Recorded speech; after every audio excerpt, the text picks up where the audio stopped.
Good morning, good afternoon, good evening, depending on the time wherever you are.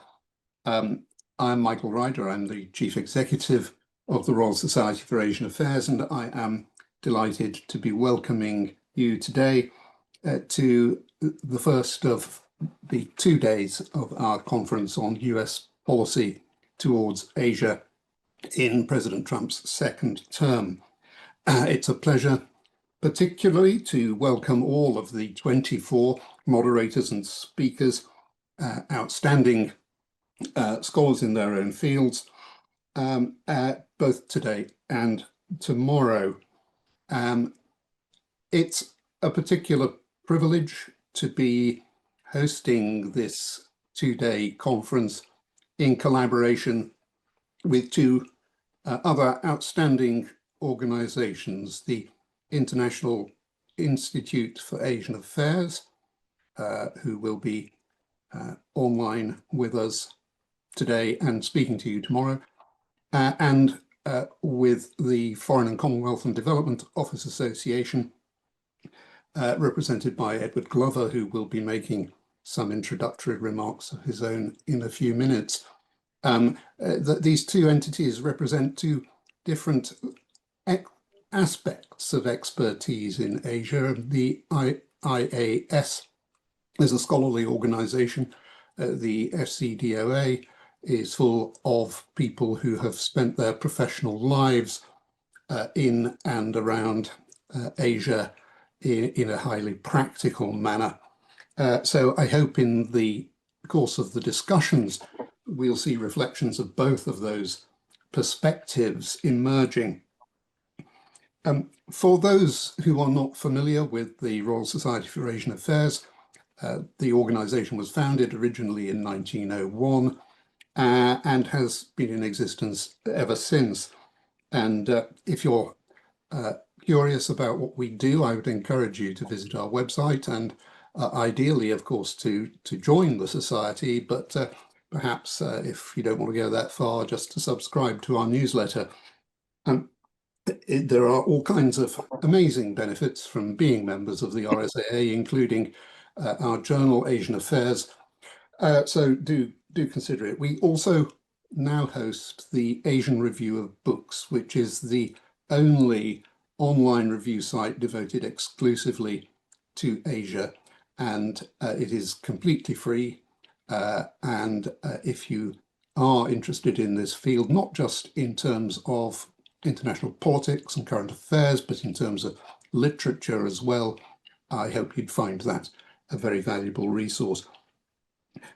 Today's focus is going to be on India, China, and Central Asia. And tomorrow we'll deal with the Middle East, the Far East, and Southeast Asia. And I'm going to leave it there, but I invite Edward, a former colleague of many years standing of my own, to introduce the FCDOA and its important role in taking forward today's event. Thank you very much. Thank you, Michael. And for those who are unfamiliar with the FCDOA, it was formed in 1999. Throughout the period since then, it has been based in the Foreign Office in London, and our membership is primarily those who have worked in the Foreign Office but who left to do other things, but also a proportion of current members of staff. It's a great pleasure to join Michael in opening this first session. The RSAA and the FCDOA have much in common, a shared interest in promoting greater knowledge in the sphere of diplomacy and securing greater recognition of the art of diplomacy. At this time of increasing uncertainty and destabilization and profound changes in geopolitical relationships, it's all the more reason to have greater understanding of the factors at play. And to do that, we have, and it's my long held opinion, to step back, to take a longer view. What has brought us to where we are? What can we learn from the past? And how best, against a historical backdrop, to approach the future. In my view, it requires imaginative thinking, mitigating action, adapting in the process to new circumstances, and finding opportunities to innovate new ideas and policies. And Asia is a good place to start, hence today's important topic. I would just conclude by saying that in 2018, at a Foreign Office staff event I organized, Peter Frankopan, all well known to you all, said that Asia was, in his opinion, the center, and always had been, of global history. He added that Alexander the Great had recognized this and turned east, but the Romans had got it wrong and went west. So let's follow Alexander the Great's example and turn east, and let's begin. Thank you very much. As the United States redefines its role under a second Trump administration, South Asia stands as a pivotal arena for balancing strategic stability and economic growth. India remains a cornerstone of Washington's Indo-Pacific vision, an essential partner in countering Chinese influence and promoting open markets. Yet the region's persistent volatility, from Afghanistan's uncertain trajectory to Pakistan's internal fragility, continues to test US diplomacy. American engagement must navigate competing imperatives, deepening ties with New Delhi, managing tense relations with Islamabad, and addressing humanitarian and governance challenges across the broader region. This panel will examine how Trump's foreign policy, marked by transactional realism and renewed emphasis on security partnerships, may shape US relations with South Asia. It will also explore the prospects for regional stability, development cooperation, and the evolving strategic architecture that will define the region's next chapter. Moderating this first panel, we have Dr. Kamran Bokhari. Dr. Bokhari is a senior director at the New Lines Institute for Strategy and Policy in Washington, D.C., and teaches a graduate course on Central Asia and Eurasian geopolitics at Georgetown University. He also serves as National Security and Foreign Policy Specialist at the University of Ottawa's Professional Development Institute, and is the author of Political Islam in the Age of Democratization. In the second half of this panel, there'll be time for questions from the audience, so please use the Q&A function at the bottom of your screen to submit questions. But without further ado, I'll hand over to Cameron. Thank you, Charlie. Thank you, RSAA, for organizing this and for inviting me. Thank you to the panelists, Michael, Dinakar, and Akriti, for joining us. I'm just going to go quickly introduce our panelists, say a few words about the broader strategic environment of the world, and then I'm going to go one by one and allow our panelists to share their preliminary thoughts. And after that, we'll just continue with the Q&A, and hopefully we'll get questions from the gallery, and we'll be happy to address that. So, okay, so what we have here is a really good panel. We have Michael Kugelman, who's an expert and longtime analyst of South Asia. Until recently, he was a director of the South Asia Institute at the Woodrow Wilson Center.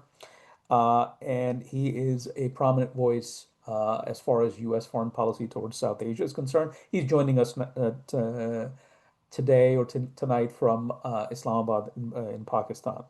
Next, we have Akriti Kalyankar, who is a fellow with the South Asia program at the Stimson Center.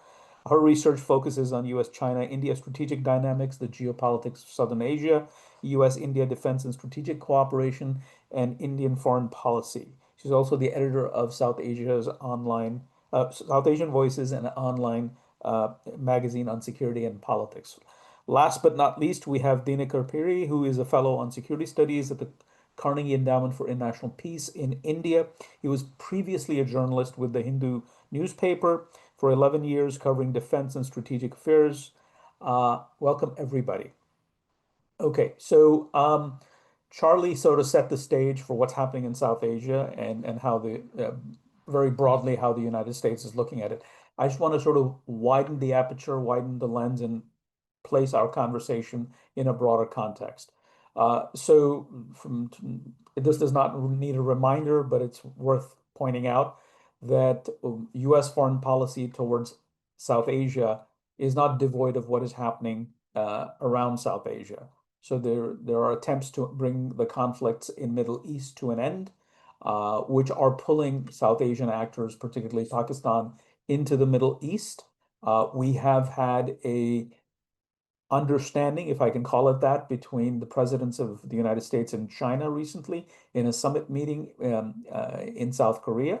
And so there seems to be some sort of an understanding in the making. I say that very cautiously between Washington and Beijing on a whole host of issues, particularly global trade. And then there is sort of this continuing conflict in Ukraine, which is now approaching its fourth year. And that also has connections to South Asia, given India's relationship with Russia and the United States imposing tariffs, and so on and so forth. Lastly, I want to point out that there seems to be a strategy emerging from the Trump White House. It basically revolves around the idea that the United States will no longer do the heavy lifting for security around the world, and instead will reach out to allies and partner nations in different parts of the world to take the lead in managing security in their respective regions, and the United States playing a secondary role. We see this emerging in the Western Pacific. We see this emerging in the Middle East. We're trying to see this emerge in Europe and with Russia. But it's very new and raw in South Asia, especially given the 87-hour war back in May between India and Pakistan. I'm going to stop right there, and I'm going to hand the mic over to Michael to get his preliminary thoughts, and then we're going to go through the entire panel. Michael, floor is yours. Yeah, thanks a lot, Kamran, and thank you to the to RSAA for including me in this discussion. It's a really timely one to have. So I've been asked to speak briefly about the Trump administration's approaches to Pakistan and also Afghanistan. And I emphasize the word approaches because, in my view, there is not yet a formal policy that I'm aware of toward these two countries. And then I'll offer just a bit of broader context about what I say. So starting with Pakistan, I'd argue we're seeing a very different approach from what we had seen over the last few decades. The administration, the Trump administration, is applying a largely commercial lens to Pakistan, looking at it through business opportunities, the same types of business opportunities it seeks abroad on the whole, investment opportunities. So, critical minerals, energy, crypto, these are priorities for the administration in Pakistan right now, as they are in the world on the whole. Previously, U.S. approaches to Pakistan tended to be largely security focused, related to counterterrorism concerns and issues related to the war in Afghanistan, which of course ended several years ago. There is still a counterterrorism focus for the Trump administration when it comes to Pakistan. It views Pakistan, or it appears to view Pakistan, as a helpful partner when it comes to tracking down Islamic State Khorasan terrorists that have threatened or targeted Americans. And in fact, many of you will remember that it was a joint operation between the U.S. and Pakistan that apprehended an ISK terrorist soon after the administration took office that prompted the president to thank Pakistan in his first joint address to Congress. And I'd argue that that shout out from Trump really set the tone for the more positive and friendly approach that the Trump administration has taken to Pakistan compared to what we've seen over the last few years and really over the last few decades. There also are some indications that the Trump administration sees Pakistan as having strategic significance, given current developments in the Middle East and the close relations that Pakistan has with key players there. And Kamran alluded to this earlier. Recently, Marco Rubio said that he wants to explore strategic partnership or the possibilities for strategic partnership with Pakistan. This is very different, again, from what we've seen in recent years, especially the Afghanistan war years, when U.S. approaches to Pakistan were security focused and also transactional. You rarely heard U.S. officials talking about Pakistan as a strategic partner. Shifting to Afghanistan, here I'd argue it's very simple. The chief objective of the Trump administration is to secure the freedom of the remaining US citizens being held in Taliban captivity. It's really the only goal, as I understand it, and it's important for the administration, so important that the US hostage envoy has gone to Kabul twice this year, since the administration took office, to work on negotiations. First time a US official has set foot on Afghan soil since the Taliban returned to power, and this has happened twice. Otherwise, the Trump administration, in my view, does not think that much about Afghanistan on policy levels, on strategic levels. The lack of recognition of the Taliban government, of course, is a big reason why engagement is necessarily limited. There are terrorism concerns for sure, especially given the growing global threat posed by ISK, which is mainly based in Afghanistan. But here, I think there are two factors that could reduce the scope or the possibilities for U.S. engagement on this issue. One is that the Trump administration, like the Biden administration, acknowledges the Taliban as an indirect counterterrorism partner simply because the Taliban are actively fighting ISK. Unlike most of the Islamist militant groups in Afghanistan, ISK is a rival of the Taliban's. And also, the U.S. really does appear to be looking to Pakistan to help the U.S. Go after those ISK terrorists on Pakistani soil that are threats to the US. I don't place that much stock in the other things that the president has sometimes said about Afghanistan, demanding that Taliban return American weapons, demanding that the US be given back Bagram Air Base. These are not serious demands in my view, and at any rate, I think they're complete non-starters, and happy to discuss why. So to conclude, just a few caveats and broader context. First, so far as I understand, there has not been a formal policy review toward Pakistan or Afghanistan or South Asia on the whole since Trump won. And one would argue that during the Biden administration, South Asia really became eclipsed by this idea of the Indo-Pacific, which one could argue is also is in question itself now. At any rate, there has not been a formal South Asia policy or Afghanistan policy since the first Trump administration. Trump announced that South Asia policy in 2017. That was a very different type of policy, the one back then. It took a hard line on Pakistan and it continued, albeit for a short-lived period, the U.S. Presence in Afghanistan. So what we have now is very different, but also not very clearly defined, not a formal policy. Second point I'll make, there's no more Afghanistan-Pakistan hyphenation. So during the Afghanistan war years, U.S. policy toward Afghanistan was largely viewed through the lens of Afghanistan. That's not happening now. It's actually quite promising, I think, that U.S. approaches to Pakistan these days are viewed through the lens of Pakistan, which is as it should be in any bilateral relationship. You don't want a bilateral relationship to be seen through the prism of a third country. And this dehyphenation, which really set in after the U.S. withdrawal from Afghanistan 4 years ago, is important because the hyphenation had affected everything from U.S. policy to bureaucracy. You had government offices and even individual positions like the special representative for Afghanistan and Pakistan that glommed together both countries, and neither country liked that hyphenation at all. Final point, and this mainly applies to Pakistan, it's important not to overstate what's happening now because it could easily change next week, next month, next year.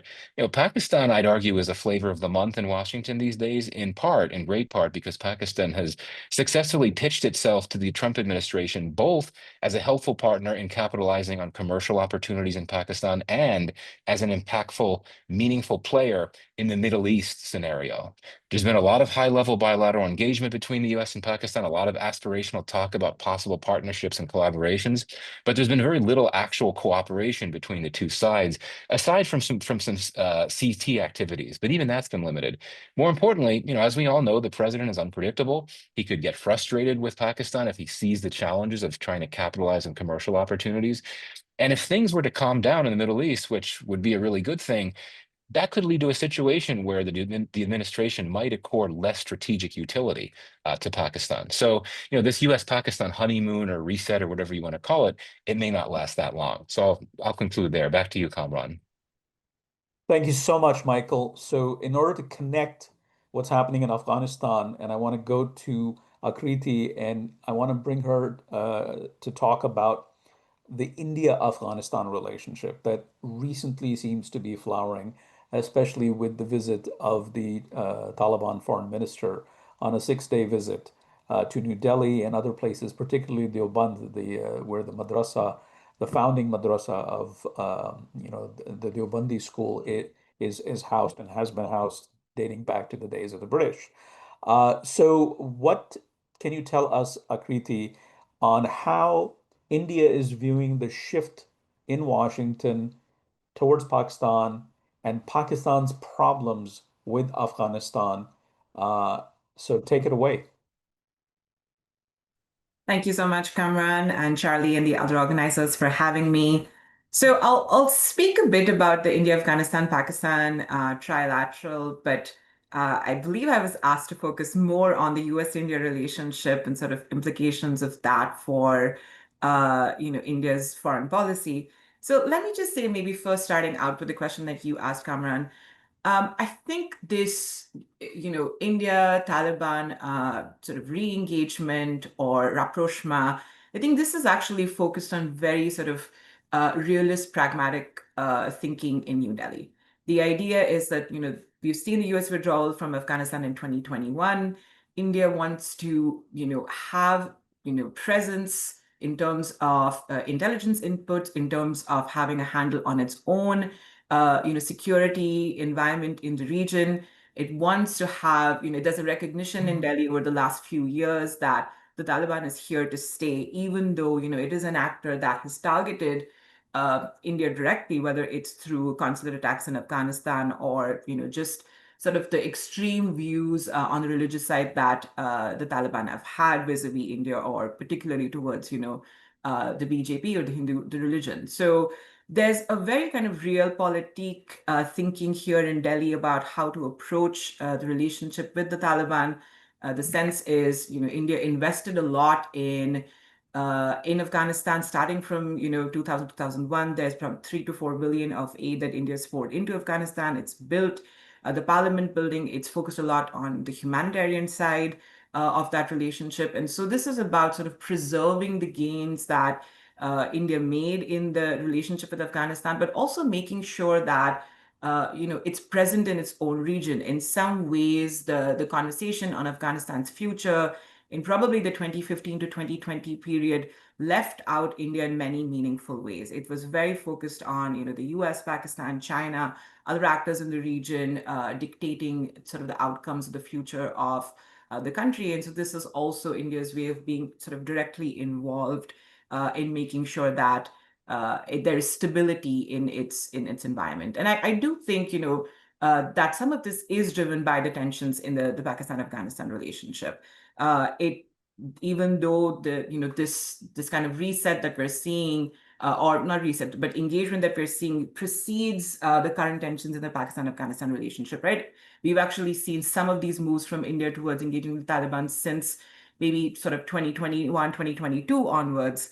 But the fact that you now have a fairly adversarial relationship between Pakistan and Afghanistan does provide that strategic ballast or, logic to this relationship that we probably haven't seen in many years, just because of the alignment between Pakistan and Afghanistan. So let me turn a little bit to the US-India relationship as well, and how some of that sort of Washington factor plays into Indian calculations. And I wanted to touch on, we've seen a lot starting from Prime Minister Modi was one of the first foreign leaders that President Trump hosted in the White House after coming back to power. And we have seen a pretty dramatic shift in the way that India is perceived in Washington. If you just look at the imposition of tariffs, right? If you look at the trade side of things, from February, having that joint statement and having a pretty forward-looking view of the US-India relationship, to now where we are at 50% tariffs on India, no sort of conclusion on the trade deal. But I think there are, three aspects or three building blocks of the US-India relationship from which we need to sort of evaluate and assess what is going on in the relationship and what is it going to mean for the future direction of these ties. So for me, I think the relationship will survive, but with some deep scars. And I think there are some questions that both sides are going to need to answer that will decide the future direction of the relationship. In terms of, what I see as sort of the three building blocks of the US-India relationship, the first is the US sort of supporting India's rise as a net security provider, as a leader in South Asia, and building India's material capability, whether that's on defense or technology. And I think most of that has actually survived in the last few months. We see that India-US cooperation has become, in some ways, so institutional and structural that it's hard to put a brake on it. We've seen that what is anchoring the relationship right now is linkages at the bureaucratic and private sector level. So, you've seen that the US-India 2+2 intersessional dialogue happened in August. You've seen the US-India Trust meetings, which is focused on technology sharing, happen in mid-September. You've seen the Quad functional meetings happen the last few months. And the latest is that you've seen a renewal of the US-India Defense Framework Agreement on October 31st. Military exercises have also continued. The UWS, which is the US and Indian Army's joint exercise, happened in Alaska in September. And I think most interestingly for me is that engagement between the private sectors of both countries on defense, independent of the G2G interactions, have also continued. So we actually saw in the last few days, L&T and General Atomics signed a deal to co-produce medium altitude, long endurance drones. So I think that the defense and technology side of the relationship, in some ways, is continuing despite tensions at the high political level in the relationship. The second pillar that I see of the US-India relationship is, developing a viable, mutually advantageous commercial relationship. And here it, definitely is a mixed bag. We are currently, like I said, at 50% tariffs on India, 25% in April, and 25% additional in August because of India's purchases of Russian oil. The goal for, both sides has been for the trade to reach 500 billion by 2030.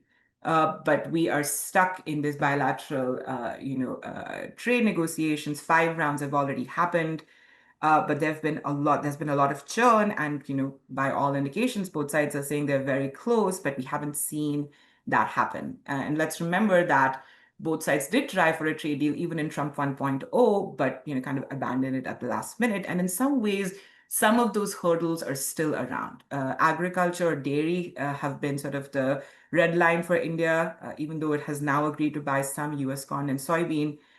So here I think, it's a mixed bag, like I said. I do believe that India will consider going down on Russian oil purchases, and potentially, we will see a deal soon. But if we don't by the end of this year, I do think it'll have spillover into sort of Indian domestic politics. There will be, and because there's expected to be an impact on Indian textiles or jewelry sectors, and that can impact the domestic calculations for Indian state elections. And that's really important to the BJP as we see, Bihar now, but Assam and other elections in 2026. And let me come to my last one, but I think this is the most important. The third pillar that I see of the relationship has been the strategic convergence on regional and global issues, right? And the focus on the Indo-Pacific. And this is the area where we've seen the most change, and I think will potentially have the longest implications. So we were talking a bit about, US-Pakistan relations, and here is where I think this factors in.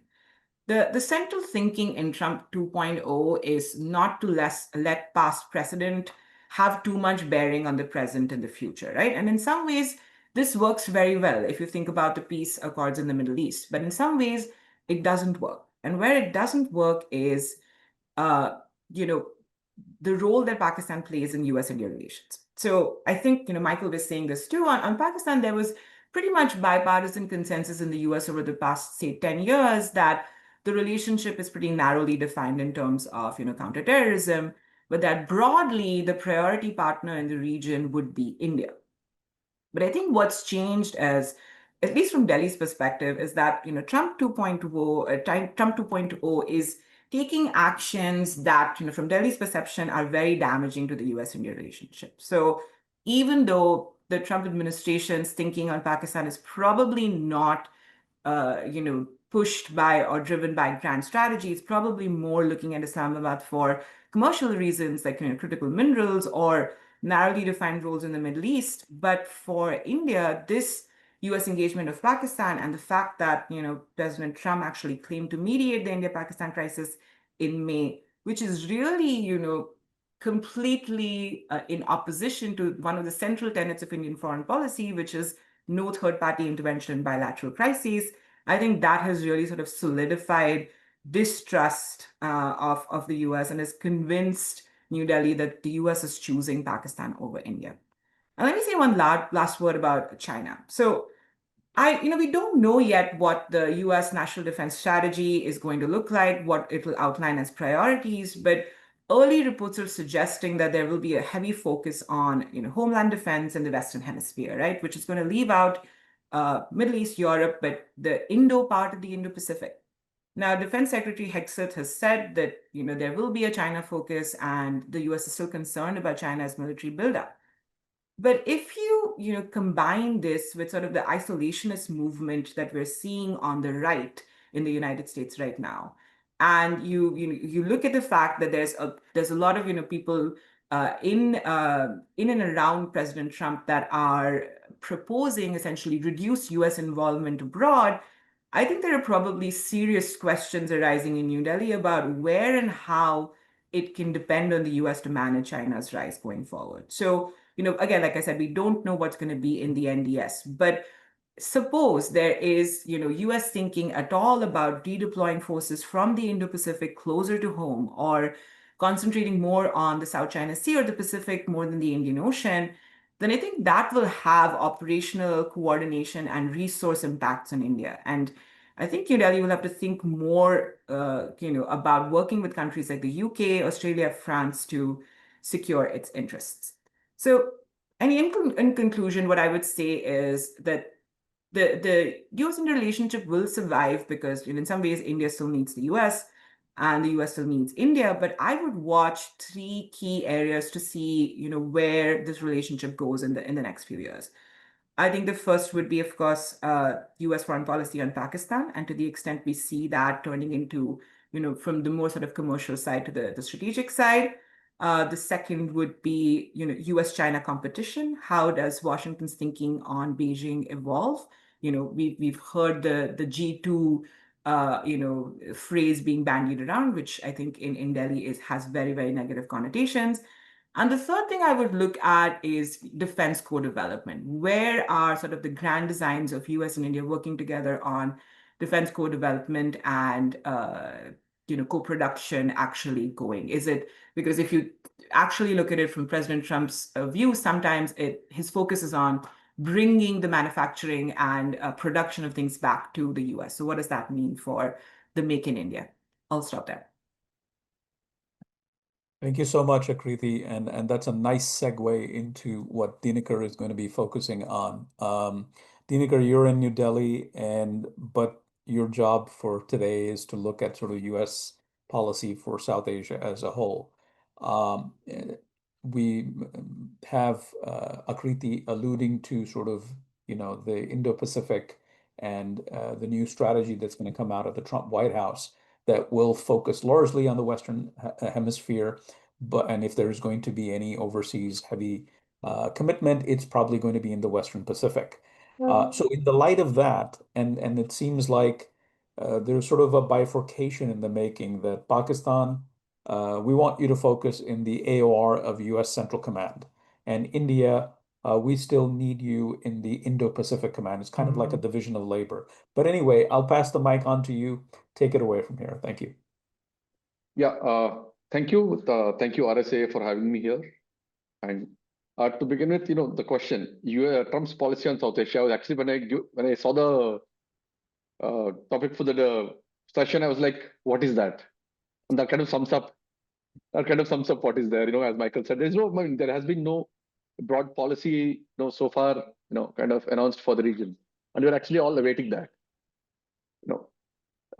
With that said, all that's happening, the transactionalism, the way, and everything in between that's happening has an impact on the region, but though kind of everything is in a way boxed between India and Pakistan when it comes to South Asia.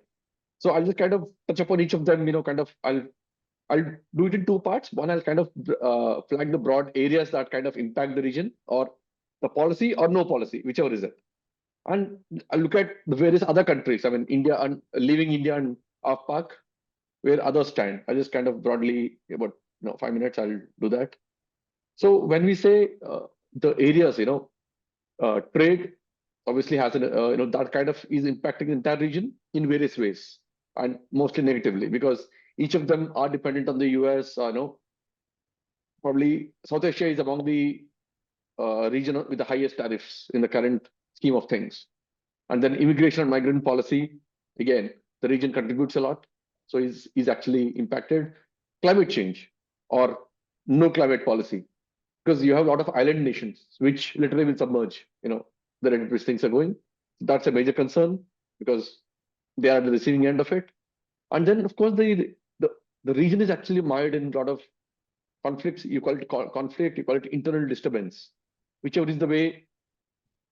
All these other economic issues kind of aggravate those fault lines within each country, as we have seen the recent trend of things, Bangladesh, Nepal, across the board.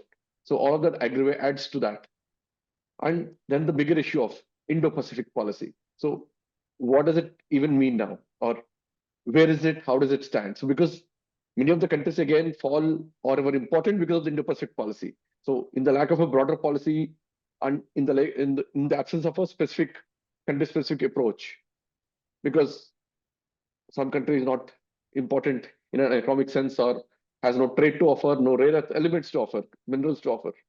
So where do they stand? We don't know. I mean, that again kind of adds to the mix. And to top it all is what is Trump's policy towards China? So there's so much said, tariffs imposed. Now it was a U-turn. Tariffs actually brought down lowest tariffs anywhere.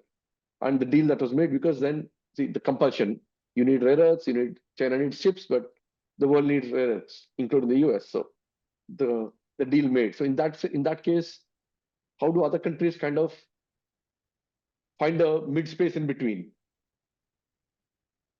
That's a critical question. So in between, so these are broadly the areas I would like to flag. And one important area is also the free zone aid and the US aid freeze on aid to individual countries, and that also kind of adds to the dilemma in the region, because all the countries kind of in some way or other get a lot of aid from the US in whatever ways, and it may be minuscule as a number, but for the country it may be actually a big number because in terms of their percentage. So that again kind of is an issue. So on that note, I'll just come to broadly, let's have a quick look at the countries in the region. So starting with Bangladesh. See, Bangladesh is actually curious because it actually raised a lot of concerns in India, because suddenly kind of US did a lot of military exercises, etc., and US plane landed in Chittagong. So all that kind of gave speculations in India. So what that translates to, we do not know. Does it mean more US military involvement, which has actually raised a lot of red flags in India? And there was a lot of speculations, theories going on, nothing substantiated, but you know how speculations work. That's one. Then coming to Nepal, recently, just literally, I think it was in June, the US kind of revoked some protection to the US to Nepalese given after the earthquake.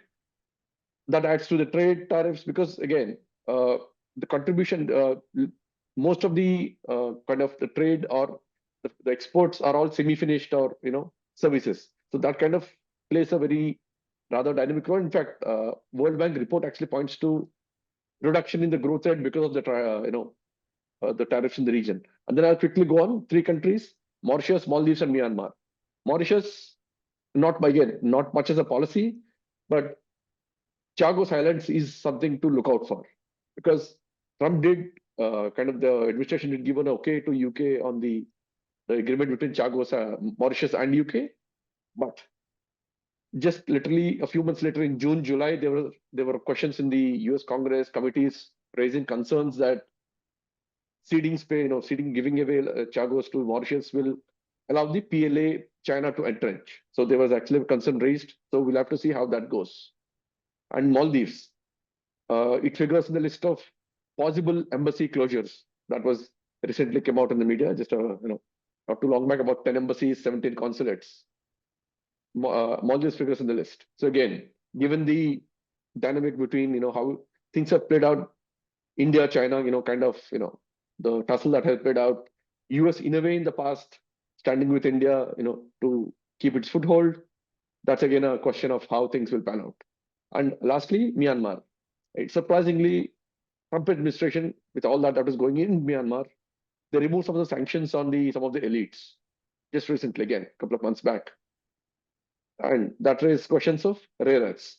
Because why is it important? Myanmar has some of the best rare earths for magnet production. And the kind of rare earth deals you have seen in Pakistan, etc. So there were actually questions. Nothing said so far. So broadly, this is kind of in a way sums up the policy in the region, if I want to call it. But otherwise, we don't have a firm policy, but each of them aggravates, aggravate a lot of fault lines in these countries and more commercial aspects. So, and that has actually also raised questions in India with all these countries, Pakistan, Afghanistan, Bangladesh, Maldives, and Myanmar. So how it plays out, we don't know. We'll have to watch out for it. And I'll stop here. Thank you. Thank you so much, Dinakar. So after our first initial remarks, I'm going to take the privilege of being the moderator to ask questions. So I'm going to start with Michael. Michael, you said that we don't know where this is going. This is all very new. This is all very fresh. There's sort of a shift in the attitude towards Islamabad, and it seems like more it's like business-like. Um, is it just business, or is it more about the need for Pakistan in the Middle East? And you touched upon that a little bit. And then I'd like you to sort of factor in, the China in all of this. So there is an understanding happening with China because there's so many pieces of this puzzle, and it's difficult to keep track of what's happening where and when. But give us a sense of how that US-Pakistan relationship is evolving, when it comes to what seems to be a US need for Pakistan to play a role in the Middle East. We had the Saudi mutual defense agreement that Pakistan signed. There's talk of Pakistani troops going to Gaza. And then, of course, the Chinese-Pakistani relationship and how the Americans are viewing that. Yeah, thanks, Kamran, and great comments from the other panelists as well. So yes, I think that the commercial lens is perhaps the strongest lens that this administration is applying toward Pakistan. But absolutely, as I did allude to, I think that we are seeing some readiness on the part of the administration to view Pakistan as a country with strategic importance, in great part because of what is happening in the Middle East. And I think that the geopolitical moment has really benefited Pakistan. I've said before that it's benefiting from its geopolitical moment in the sun. Pakistan, of course, has very good relations with pretty much all the GCC states, and it also has a not as strong of a relationship, but still a decent relationship with Iran. Now, we all know that Pakistan and Iran briefly had a military conflict almost 2 years ago. Even despite that, it's a pretty good relationship, and I think that one could argue that Pakistan is one of the few countries that has a good relationship with China, with Iran, and with Russia, differing levels of strong there. But still, and I think that's something the administration has noticed. And clearly, the mutual defense pact with the Saudis that you just mentioned, that plays into this as well. Um, so. I would think, as I said before, that, and this is also based on what I've heard US officials say when talking about the relationship with Pakistan, they tend to talk a lot more about critical minerals, energy, investment opportunities than they do about how Pakistan can be helpful in the Middle East. But I do think that so long as we continue to see things in the Middle East play out in the way that they have in recent years, that I do think that there will be that readiness to view Pakistan as a country that shares some things in common with the U.S. And this could actually hurt Pakistan, quite frankly. And this plays into another issue that I didn't really get into, that of Pakistan's willingness to act a certain way toward President Trump that gets his attention in a positive way, i.e., flattery. What I mean here is that Pakistan has agreed to send troops, as I understand it, that not formally. I don't think this has been announced publicly yet, but my understanding is that Pakistan has agreed to send troops to Gaza to participate as part of this stabilization mission with a very small number of other countries. I think that that's something that Pakistan did in order to ensure that its relationship with the Trump administration remains strong. It's very risky for Pakistan politically, and I think it also moves Pakistan closer to a point where it could be asked by the Trump administration to join the Abraham Accords, which would be very risky politically for Pakistan. In terms of the China factor, I think this gets back to what was mentioned before. We don't know what this administration's policy is toward China.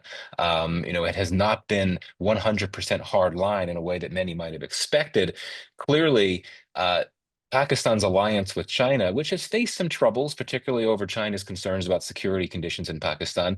But I think that the degree to which the administration is concerned about Pakistan's relationship with China will really depend on how intense the competition U.S.-China, how intensive a competition there continues to be between the U.S. And China. But so far, what I've heard officials in this administration say about China is what I heard officials in the previous administration say as well, that we can deal with Pakistan having this relationship with China, and that the U.S. wants to provide alternatives, other types of options that might, in due course, succeed in drawing Pakistan away from China to an extent.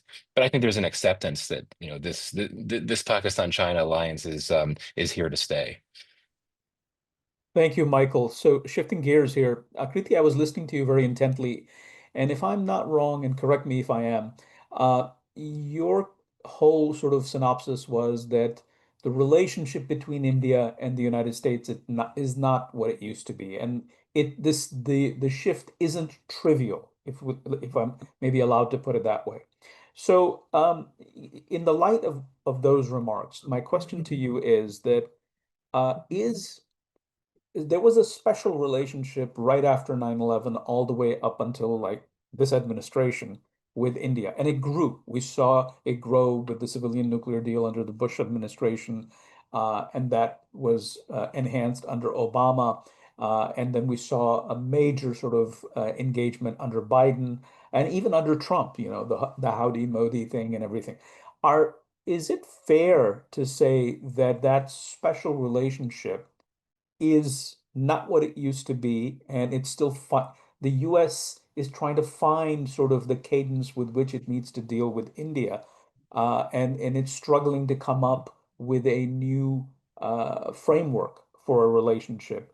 And it's not just sort of the bilateral relationship. It has to be put into the context of what does US want with China. So if there's going to be an understanding with China, where does that leave India? Yes, thank you, Cameron. So I think I agree with Michael and Dinakar that we don't know yet.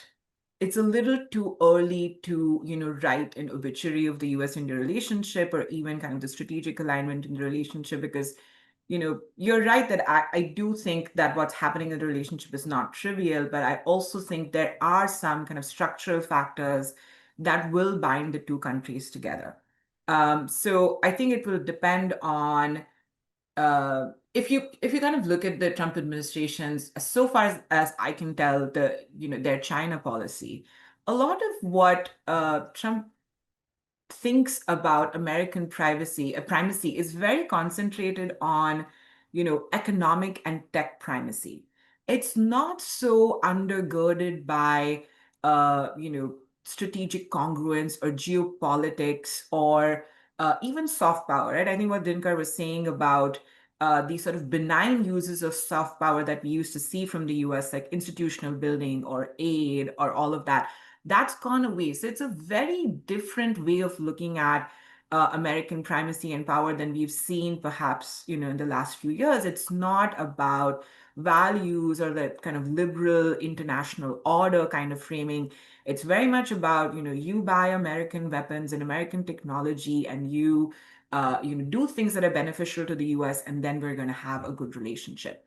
That is very different from the way that the US-India relationship has been talked about in the last, I want to say, 25 years, right? So I think what we're seeing here is that there is definitely a shift in tone. It's a lot. It's how the relationship had really become so expansive, especially in the Biden years, right? It was sort of it's this relationship that's on the precipice of achieving so much greater potential in the Indo-Pacific, versus vis-a-vis the Quad.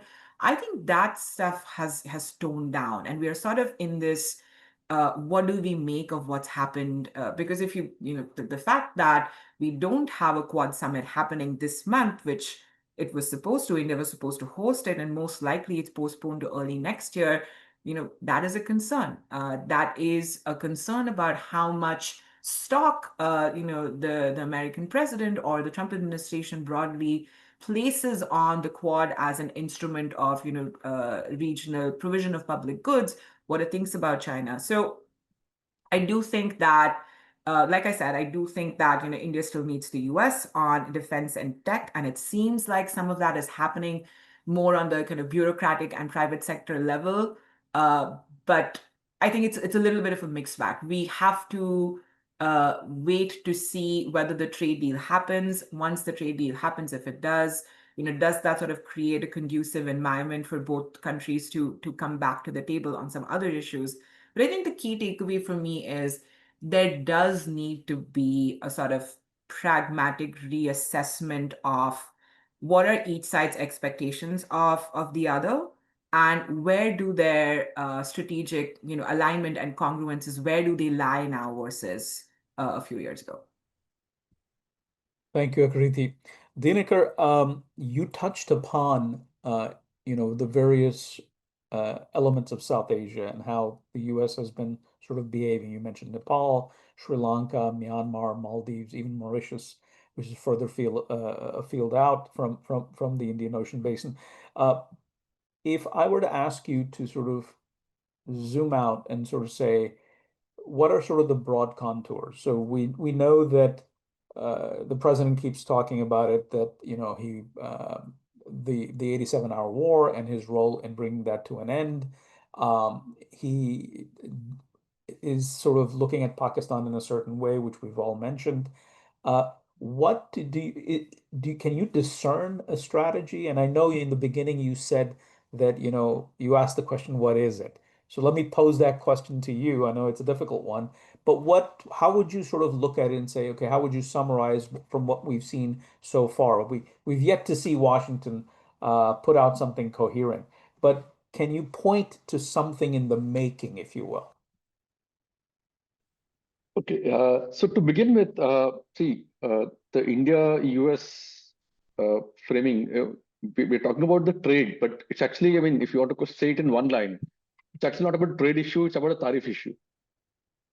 Tariff in Hindi is praise, It's actually, Trump wants praise. It's actually the issue is about not trade, it's about praise. Praise him and the trade deal is done tomorrow.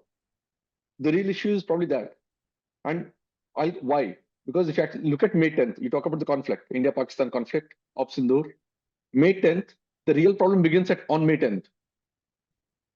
So till about even in April, even till early May, I mean, despite even after Pahalgam attack, kind of the broad engagement was on, the trade teams were closed. They had a target to reach the deal by August. So everyone was optimistic that they'll even do it before that, There'd been announcement by both leaders in some way, do it, and, so there's real optimism. Despite initial issues, India made significant concessions on agriculture, dairy, etc. Kind of they had a broad metric to work on. But it's really after May 10th, everything literally falls apart. And because India has refused to acknowledge that Trump played a significant role in that ceasefire that was followed. And we have not been able to fix that since. They've come back on the trade, but even if you work out the trade, the real question as I say it is, how do you kind of reach out to Trump and see, how to acknowledge his role and, if not announce a Nobel Prize, nominate him for the Nobel Prize, at least, balance that out. That probably will be the key in fixing the India-US puzzle in some way. And also, of course, making some investments like so many others have announced, several countries have announced a few $100 billion of deals, investments. When it will happen, how, all that is a matter of, figuring out. But the point is they have done it. So it's a question of how that is worked out. And I think for the region, at least for South Asia broadly, then that will kind of pan out how it will decide the larger policy, whether it be Indo-Pacific, whether it's the larger, balancing the Pakistani thing also. But once the policy with India is fixed, I think because there is definitely larger, long-term strategic depth with India than what Pakistan can give. So how that will pan out will also this will decide how that will kind of shape up. They both may exist, but the point is this has greater heft, greater room to kind of, there are so many other strategic interests that align for India and US that, will keep the, as Akriti said, we'll keep the relationship going. You can't just write it off. This is more temporary. And the fact of the matter, again, in her remarks, was all the defense engagements are actually going as it is. We talked about Chagos, but the point is just literally 2 weeks back, an Indian Navy PATI was in Diego Garcia for a anti-submarine warfare exercise with US Navy P-8A, and they exercised. So that those engagements are happening as it is. The Malabar is scheduled, quadrilateral in a way, because you have Australia and Japan as well in that. So those engagements are going. So once probably that is fixed, I think even the Quad and the larger engagement will fall in place. And the reason for that optimism is that the first engagement, the multilateral engagement that the Trump administration did was the Quad foreign ministers meeting, literally one day after the administration was sworn in. And some of the things, in fact, probably one of the reasons the administration is quite, in general, happy with the Quad is because they don't have to put money into that. Each one of them puts in money. For example, the IPMDA, Indo-Pacific Maritime Domain Awareness. In fact, I'll actually put that in the center of the region for kind of, for understanding. That kind of is supposed to be public good for the region by the Quad.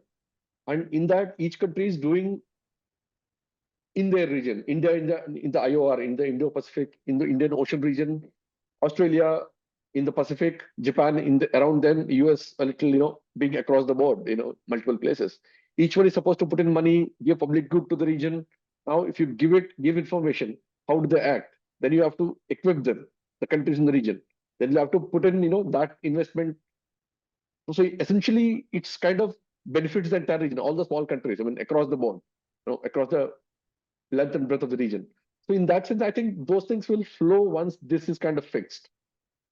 And probably now that, the Trump administration has broadly, managed to do their trade agreements with all the big blocks. And, what investments happen is a different question. But I think that should kind of, stabilize the tempo or the disturbance in the whole trade ecosystem or imbalance, or as they see their prism of, viewing the world. If that happens, I think some amount of stability will definitely come in probably early next year. Let's put an optimistic note on that. I appreciate that, Dinakar. Thank you so much. And we're around 12 minutes away from sort of the end of the panel. I want to get to the questions from the gallery. So I'm just going to start with this particular one, which is a general one. And I'll, any one of you can address it one by one. And if all of you want to, that's great. So the question from the gallery is, what do the panelists feel is the most important area of interaction with South Asia for the United States? Economics/trade, military/security, political/diplomatic? That's the question. So I guess the one posing the question is asking, which one is probably at a higher level? Is there like a hierarchy of needs here? Anyone can start. I guess I can give it a try. I mean, if the question, I don't know if the question is asked in a normative sense or what we're actually seeing in terms of the administration. But I guess first to hit the latter, clearly the administration. It's a bit of both, Michael. It's I guess it's a normative. bit of both. Yeah.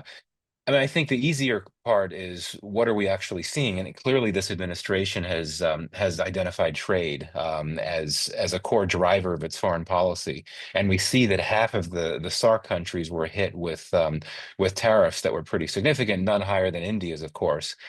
And I think that's significant for all four of those countries, given that that all of them look to the U.S. as a top export market for key products, or really on the whole for their exports on the whole. And if you look at how the administration has approached South Asia, if there's one commonality, I would argue that trade, tariffs. I mean, that has been the main focus. And I think the most engagement that we've seen between Trump administration officials and interlocutors in countries in the region has been trade talks, right? I think that's very clear. And this is in part because of the unexpected tensions in the U.S.-India relationship. You're not seeing as much high-level engagement on other issues that we might have expected to see. In terms of what would be ideal, I would actually argue the same thing. I mean, clearly there's a lot, you look at markets, you look at the demographics of South Asia, you've got a region that is, pretty much every country, each of the SAARC countries have young populations that are urbanizing. There's a lot of really, significant trade and investment and economic opportunities there. But of course, because of the tariffs that the Trump administration has imposed, it's going to make it very difficult to actually to see those types of possibilities actualize. I would just add a little to what Michael said. I agree. I think in the short to medium term, definitely like the trade and economics piece of it. And if you just even look at it from the US-India relationship, right? This has been an irritant in the relationship for the longest time, probably like 15, 20 years. In some ways, the strategic and defense cooperation has gone on and has become the anchor of the relationship, even while we've had these sort of, trade, economic, commercial issues keep bubbling up over the years. So I think if you don't solve it now, there is a possibility of this spilling over into the broader relationship and causing distrust, right?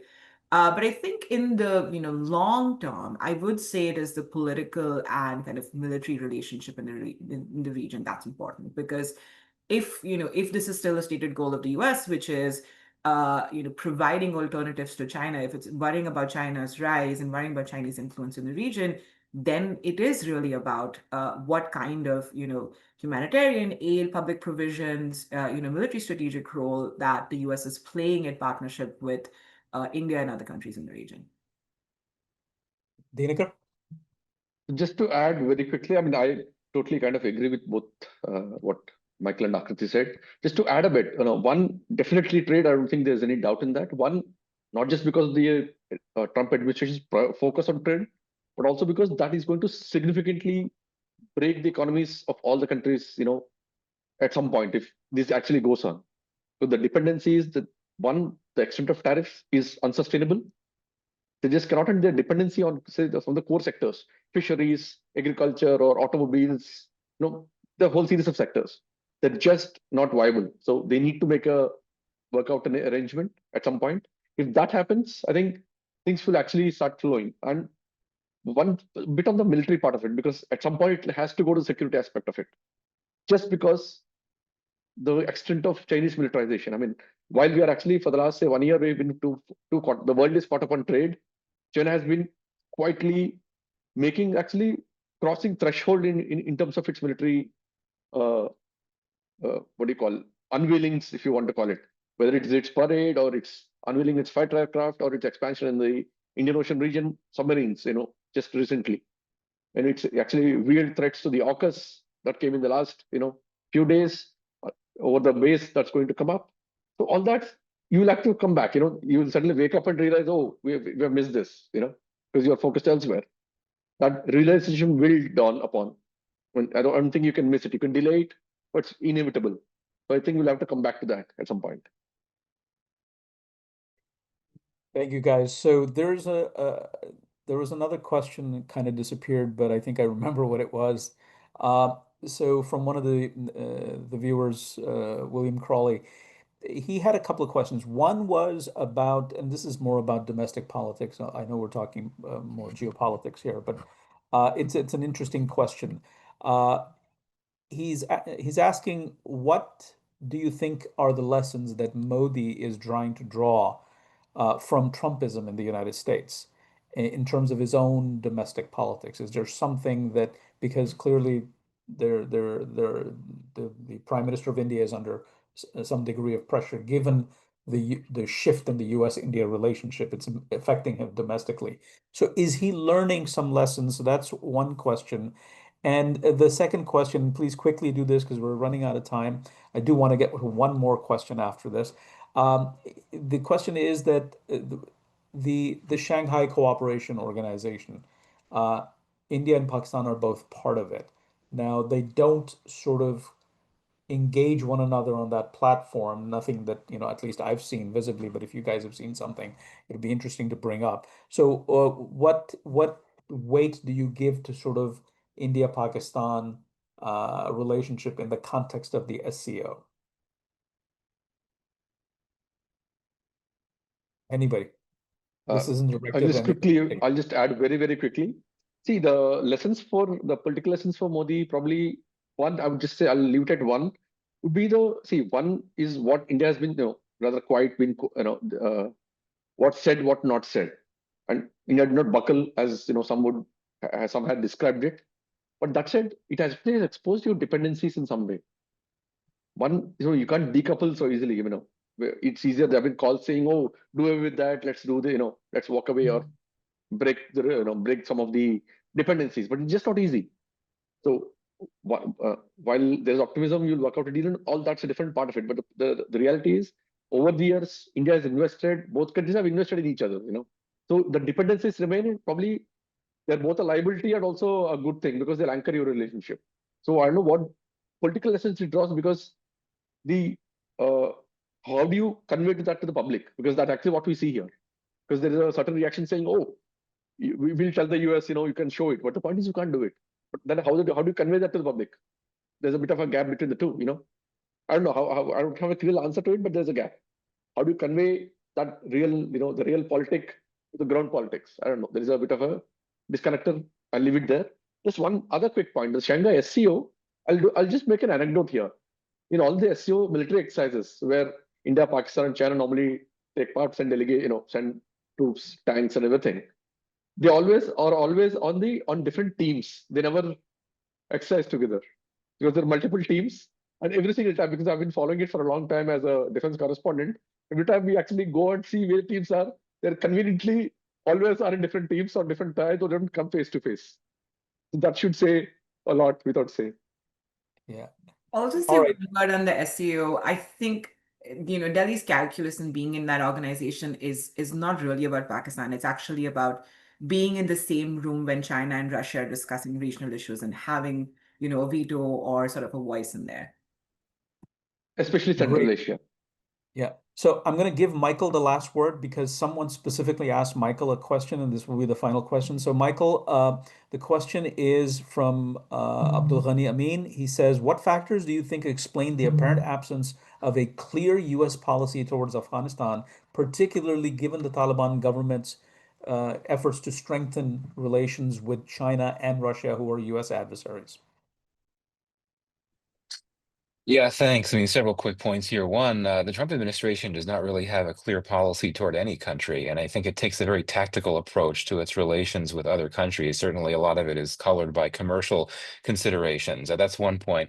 I'd also say, as I noted before, that the U.S., including the Trump administration, has not recognized the Taliban regime, so that necessarily limits what could be done on policy levels. There are some analysts that have suggested that maybe because he's an unconventional type of leader, that the president might consider recognizing the Taliban. I don't think that's going to happen. And then finally, yeah, the point was made about the geopolitical considerations here. I do not think that Washington, including the Trump administration, views Afghanistan as a battlefield for great power competition. I mean, yeah, we hear a lot about China wanting to do more with the Taliban, Russia.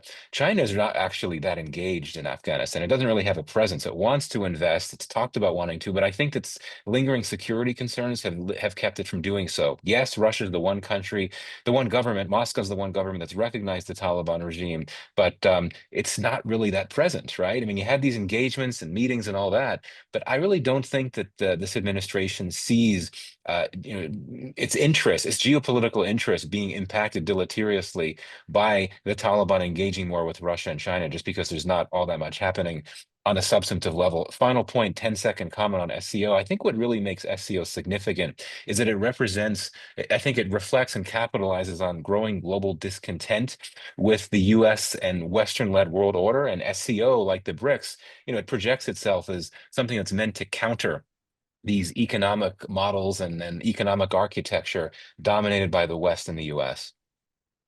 Thank you so much. That brings us to the conclusion of this panel. Thank you to everybody who was attending, and thank you to my panelists.